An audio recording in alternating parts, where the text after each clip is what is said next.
Medio-Genu global reset strategy, Jacob will be doing left Medio-Genu. All right, Jacob, I want you to sit in high oblique, so you're on your side, arm is straight. Take that left leg and put your foot on the floor right here in front of your knee of the other leg. I want you to think about keeping that left knee in alignment with your foot. You're going to extend your, engage in ZR1, extend up and forwards, keeping that knee driving over that foot, and then come all the way back down. For a little assistance on your own, you can take your left hand, put it on that left knee, and help it drive forwards, and come back down.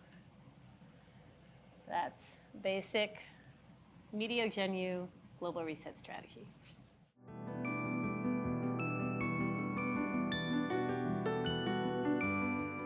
This is a progression to Medio-Genu global reset strategy on the left. Starting off, I'm going to have Liz go into a split squat, establishing NZR1 and NZR forward.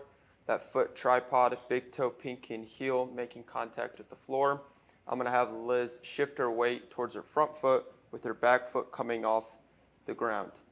From here, I'm going to have Liz take a 10-pound kettlebell and transition from right to left arm, ensuring that she's keeping her big toe, pinky, and heel in touch with the floor at all times.